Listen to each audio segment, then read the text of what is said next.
प्राचीन भारत की धरती पर एक अद्वितीय कहानी की शुरुआत हुई, जो न केवल एक व्यक्ति की यात्रा थी, बल्कि मानवता के लिए एक नई दिशा निर्धारित करने वाली थी।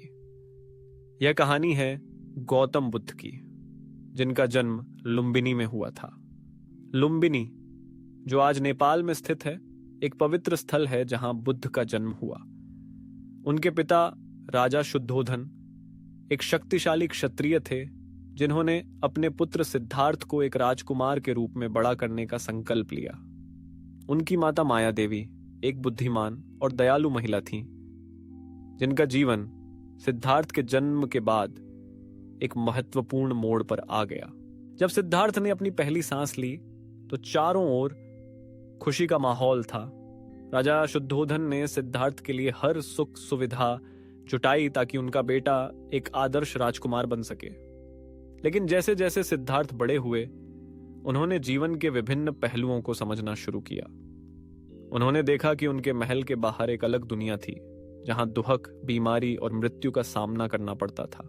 एक दिन जब सिद्धार्थ ने महल की 4 दीवारों को छोड़कर बाहर जाने का निर्णय लिया, तो उन्होंने एक वृद्ध व्यक्ति, एक बीमार व्यक्ति और एक शव को देखा।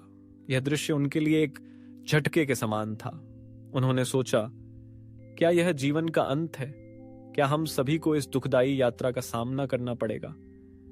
इस अनुभव ने उनके मन में गहरी छाप छोड़ी और उन्होंने राजकुमार के जीवन को त्यागने का निर्णय लिया।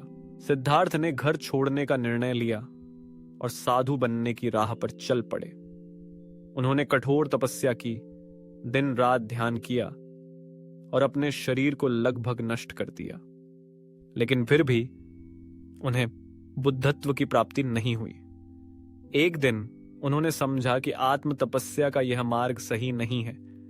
उन्होंने अपने अनुभव से सीखा कि संतुलन आवश्यक है। फिर उन्होंने बोधगया में एक पीपल के पेड़ के नीचे ध्यान करने का निर्णय लिया। यहां उन्होंने गहन ध्यान किया और अंततः ज्ञान की प्राप्ति की। उन्हें समझ में आया कि जीवन दुख से भरा है, लेकिन इसे समझने और स्वीकारने का एक मार्ग है।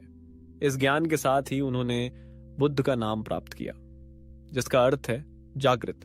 बुद्धत्व की प्राप्ति के बाद उन्होंने अपने पहले उपदेश का आयोजन किया, जिसे धर्म चक्र प्रवर्तन कहा गया। इस उपदेश में उन्होंने 4 आर्य सत्य का वर्णन किया।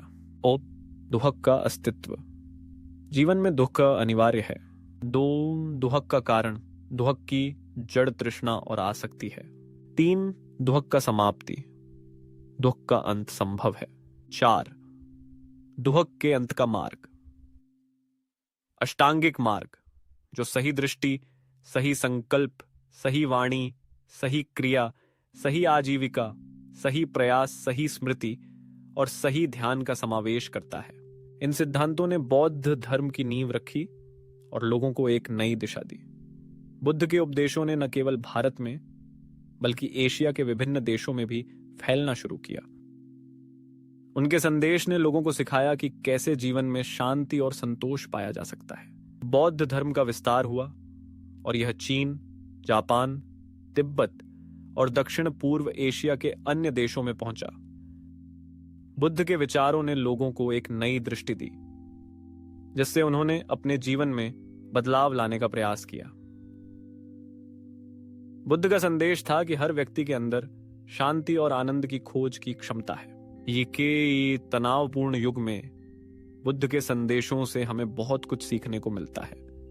उनकी शिक्षाएं हमें सिखाती हैं कि जीवन में संतुलन बनाए रखना कितना महत्वपूर्ण है।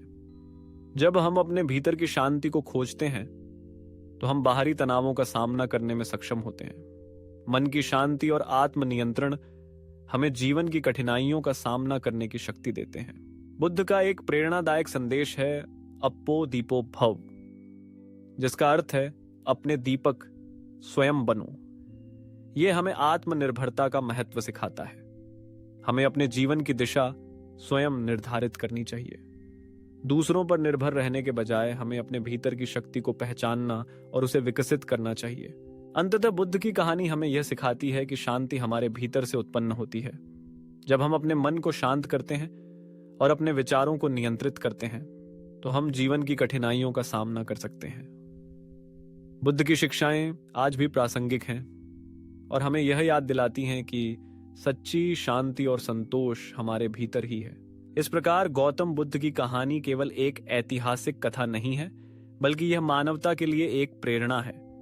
हमें उनके जीवन से सीखना चाहिए और अपने भीतर की शांति की खोज करनी चाहिए। यही सच्चा बुद्धत्व है।